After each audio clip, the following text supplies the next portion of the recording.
His briefing today to this tragedy and travesty. So we will be getting some local reaction. You're welcome to join the conversation. But we will begin with COVID-19. Joining us is the president of UCSF Benioff Children's Hospital's Dr. Michael Anderson. Dr. Anderson, thanks so much for joining us today. Good afternoon.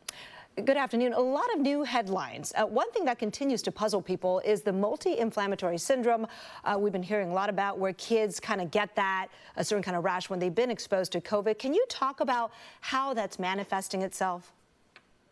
Sure. A couple of things. You're right. It's called MIS-C, multi-system inflammatory syndrome for children. The fascinating thing is we're only about 4 weeks into learning about this disease. It first came up in the United Kingdom and Italy, where reports of kids that came in with fever and rash, and some got very, very sick over a short period of time, right about 4 weeks after the adult peak. So what that has taught pediatricians and really taught the world is we thought children were not being affected by this disease. Certainly very few kids have gotten the pulmonary disease that adults have. So that caused a little bit of concern in the pediatric community. A couple of things I think families should know. Number one, it's very rare. You know, we've seen hundreds and hundreds of thousands of cases of adults very, very sick with COVID. And so far across the country, we've seen about 200 of these cases in children. We think those numbers will go up, but 200 kids compared to hundreds of thousands, it's very rare, number one. Number two is the community has really rallied. The community being the academics and the government have really rallied in short order to think about how we treat this, what are the inflammatory markers. And I've just been very proud of how children's hospitals, including here at UCSF, have really risen and shared data in real time. I was on a Zoom conference on Saturday where 600 intensive care pediatricians were talking about how do we treat this and what do we do about it. So the community is really rising. The third thing I think families need to know is the great majority of kids that get this rare disease do very well. We're seeing the great majority of kids respond to therapy and recover. So it's a little scary that kids are getting something that we thought they were not going to be a part of this. Yeah. But there seems to be good news that kids are recovering. That's good. Just to clarify, when you said 200 cases, do you mean in the state of California, in the country, or in the world? So far in the country, we've tallied in the last month 200 cases. Now that number will go up. As more kids are potentially exposed, we may see more children. And quite frankly, as the definition of what this is starts to percolate out into children's hospitals and other pediatricians' offices, we may see that number grow. But overall, the number is still what I would consider pretty rare for a child to get this. All right. Well, that is good to hear, because certainly with the city of San Francisco set to reopen summer camps and childcare next Monday, of course, the schools are a little far off still, probably in August. But given that they'll be coming back together, even if it's in small groups, what are your concerns with public health?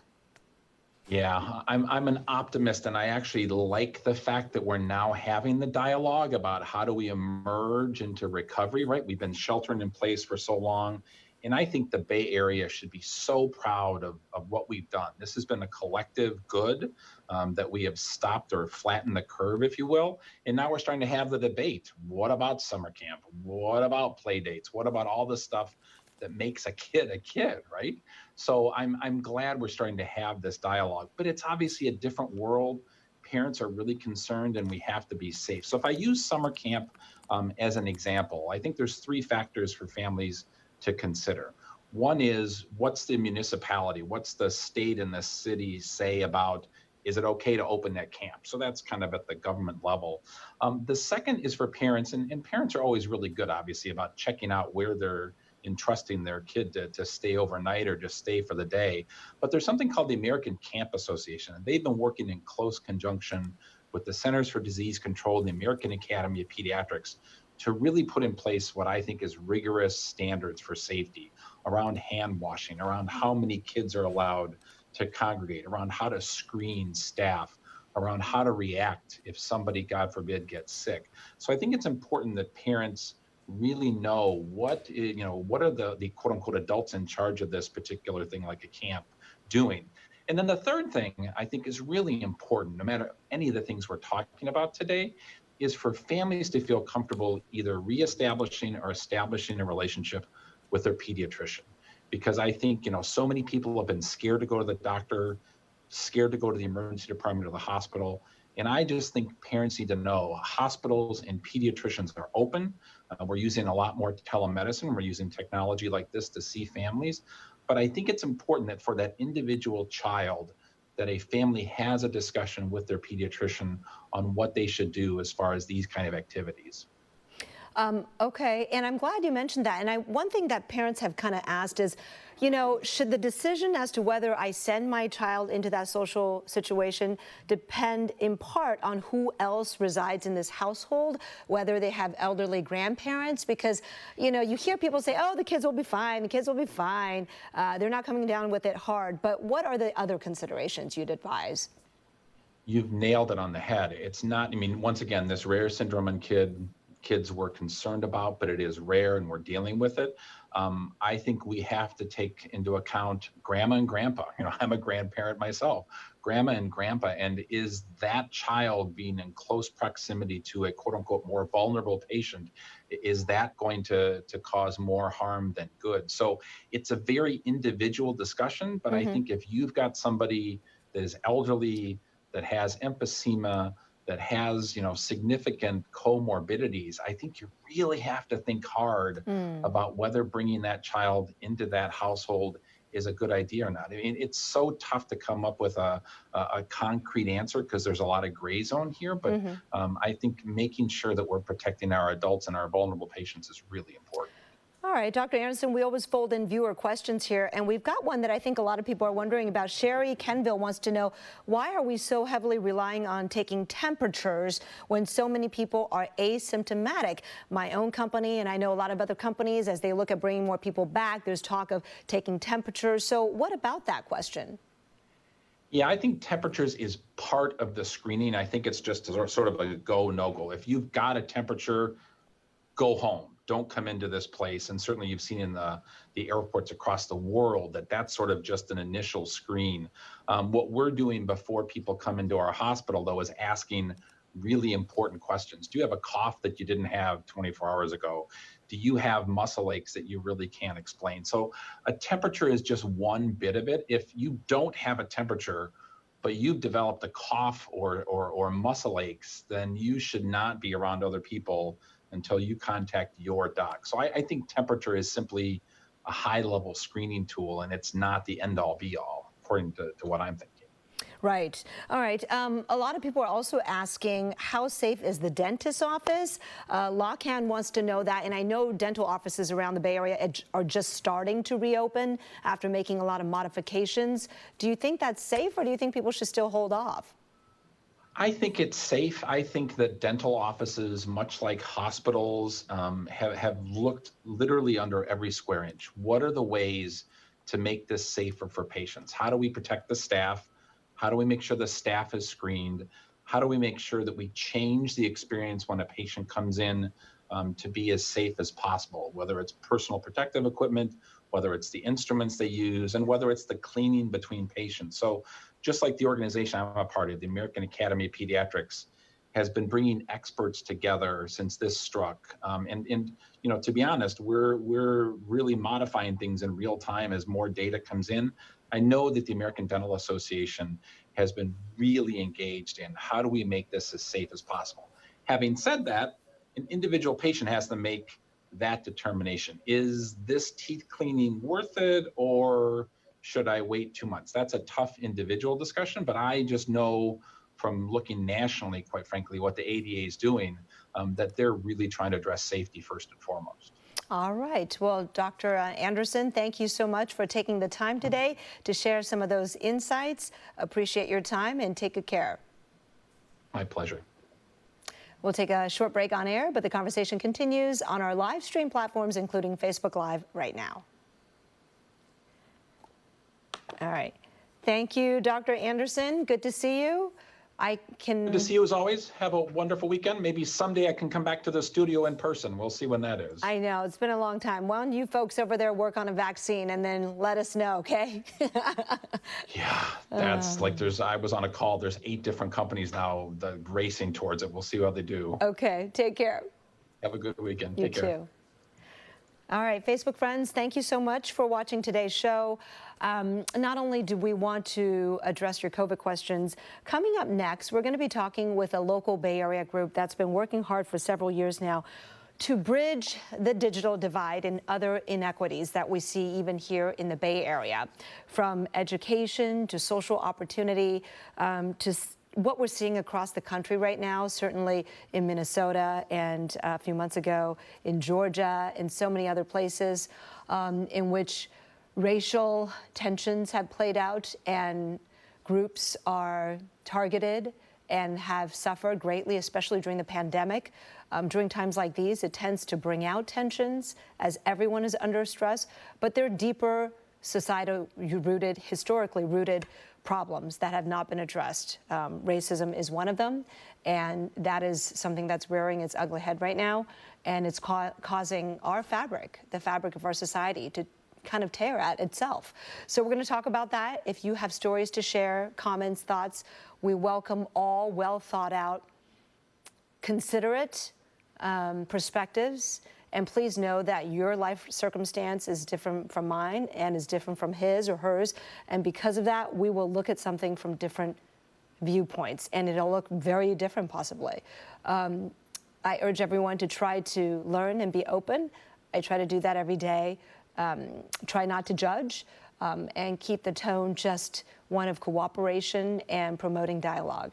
So please, if you have some thoughts with regard to what's happening with George Floyd. All right, folks, welcome back. This is where I'm going to just talk to you a little bit because we are waiting for our next guest to join us. You're going to really love it because if you've ever thought about taking a coding class, this is a great opportunity offered by a Bay Area group. It is free.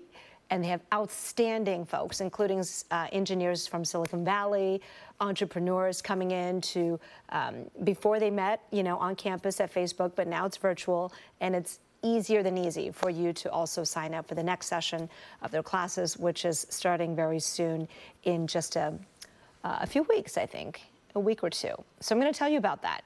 I also want to hear your thoughts about what is happening right now. We have a protest actually happening in San Jose right now. I don't know if we have that up yet, but people are marching, conveying how they feel about the death of George Floyd, who was held down by an officer's knee, and he said, "I cannot breathe." It was on his neck, and eventually he passed out and he died.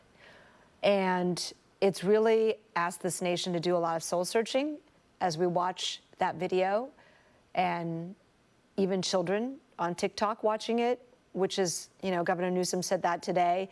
That's how his children learned about it, came to him, asked about it. So he actually spent most of his COVID press conference today addressing the systematic racism that has led to such conditions. So I would love to hear from you. My producer's talking to me, so hang on. Okay, we're going to take a short break and be right back.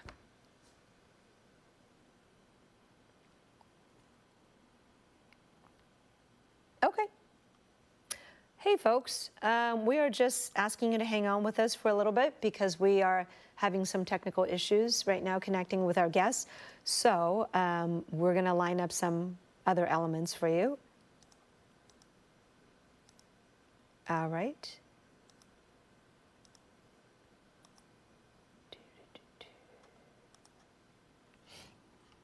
Hey, folks, thanks for sticking with me. I know there's still some of you watching on Facebook. You're probably wondering, what is she going to talk about next? Is she out of stretch material? I do appreciate you sticking with me. Some of you are here daily. I'm starting to recognize your names, and I do appreciate the company. And your always thoughtful questions and comments. So I do very much appreciate that. But post your questions for me or even thoughts as you watch, what's unfolding today. We've seen a lot of unrest in Minnesota. We saw the police station there burning. We saw people devastated after the man was held down for past more than 8 minutes and eventually dying. And then, of course, you know, an arrest was made today. The first police officer, the one seen with his knee on Floyd, was charged today with third-degree murder. More charges may be coming because there are 3 other officers in that video. All right, we're going to come back on air with our next guest. So you're going to enjoy learning about this coding camp, and then we're also going to ask him about his thoughts on the Floyd case and what it means for our society and really as a nation. So, hey, Tunde. Here we go. All right, thanks for sticking with us today. We're back. Shelter in Place has highlighted the inequity in our education system. The ability of Bay Area students to learn from home varies vastly based on students' socioeconomic situation, with low-income students often not having the means or tools to learn from home. So one community group that's been working to change that and now stepping up even more is Street Code Academy based in East Palo Alto. Joining us is founder Olatunde Shbomihin. How's it going, Olatunde? It's obviously a rough time for our nation. So I'm thankful that you're able to highlight the good work that we're trying to do. It is. It is a tough time. But you know what? Hearing about your work and the lives that have been touched by it and how they now have so many opportunities to then work to change things, that's really positive. So we're going to talk about that in a bit. But yes, you've been working to close the digital divide in the East Palo Alto, Menlo Park, and Redwood City area for years. You know the education landscape there well. So what kind of learning challenges have you seen in the community that you serve? Well, we started in 2014 with the premise knowing that the digital divide is a relevant issue. In fact, we call it a civil rights issue. For people to be able to gain economic access, they need the tools and the resources. We knew that in 2014. Now, in the last 3 months, we've seen how important technology is just for everyday life, right? And you talk about the educational opportunities that have now, I don't want to call them opportunities, but really challenges that have happened since COVID.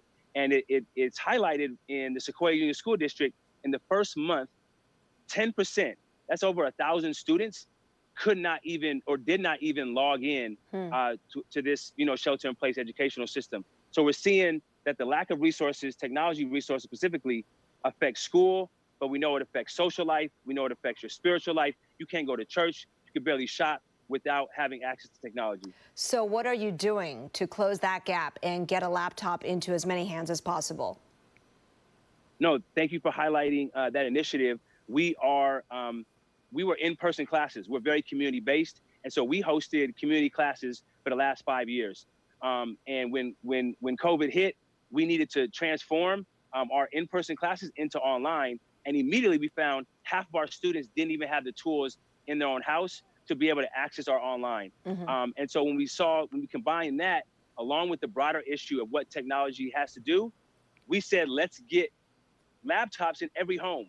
Why are we in the shadows of Silicon Valley? And there are still homes, 9,000 to be exact, in San Mateo County, who do not have the proper technology inside their homes. And so we've launched a campaign to get 2,500 laptops into those homes, the underrepresented minorities who have so much to offer, not just with their educational experience, but as innovators to this broader society. Right. So I know you've already gotten some support from some big companies, but you do need all of us, the Bay Area community, to pitch in, right? How can people help with that? Well, thank you. I mean, I look at you and you have a wonderful laptop and you're an inspiration to so many. I'm picturing a day when you give one of your laptops that you use, or maybe one that you don't use anymore, off to a next person. I'm imagining that laptop being handed off to a next youngster who looks up to you, who may want to follow in your shoes, and now they have one of your old laptops. So our challenge is to say, what are with the unused technology in our homes and also in our companies, how can we repurpose them now and get them channeled into the hands that really want to use it and really want to make something happen with technology? So 2,500 laptops, you can go to streetcode.us for more information. We're asking for individuals and companies to partner with us to close that gap. I saw in the video you already handed out some laptops, and with those laptops, the kids or even adults can now take your coding classes. And I know they cover the gamut, wide range from Python to video production, everything. Tell us about the classes that are about to launch and whether people can sign up for free. Well, our sister Carly, I'm sad that she's not able to join. She is the director of all of our programs in that sense.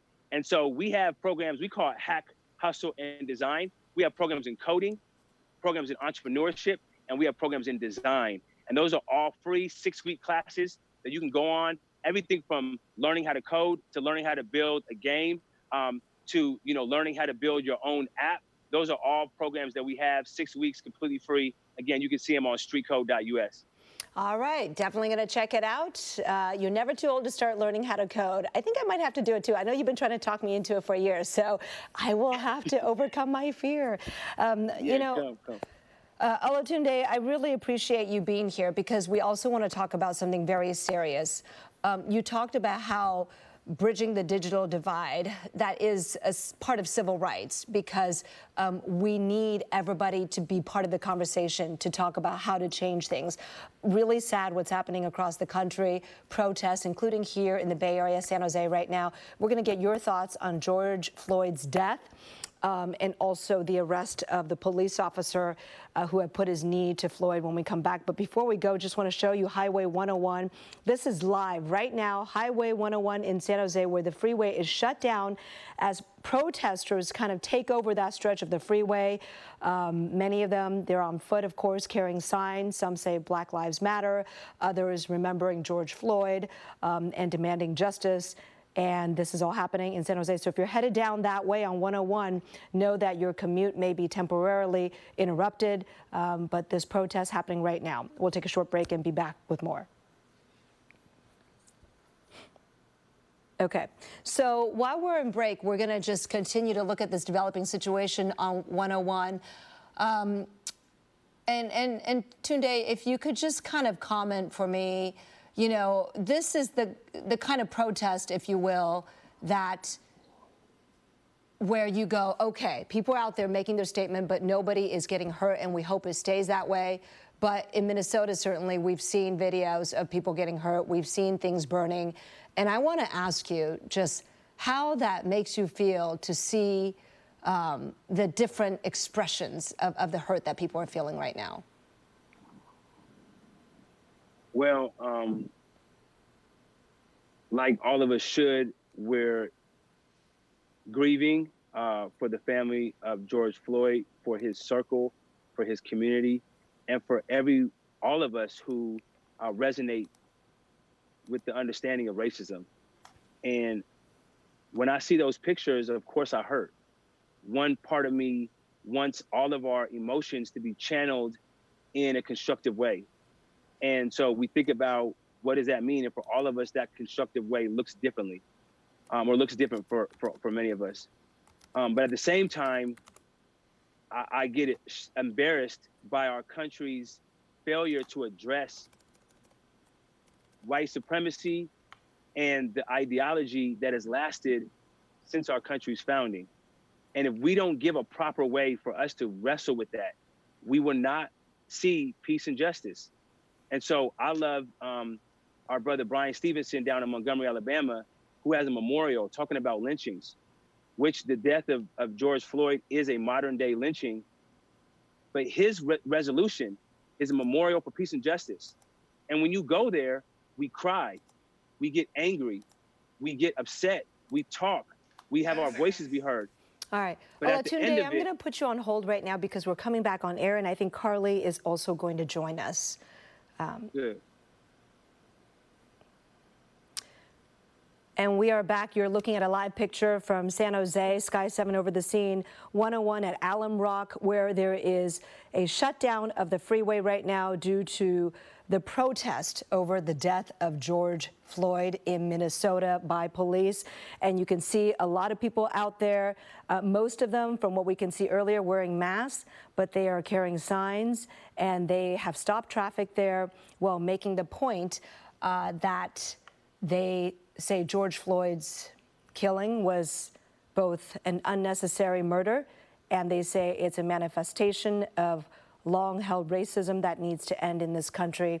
And I'm glad we had already planned today to talk about Street Code Academy in East Palo Alto, which has been working to bridge the digital divide and provide new opportunities for African Americans, Latinos, many of them in the East Palo Alto and Menlo Park and Redwood City area. And Carly Jones also joins us now, along with Olatunde Shbomohin. You guys are members of the East Palo Alto community, and I know you have had a lot of conversations since George Floyd's killing. I want to ask you, as you look at this video, the protests, what do you think all the people down there are feeling? What are you feeling right now? What are all the different emotions going through your head? Yeah, no, I couldn't have said it better.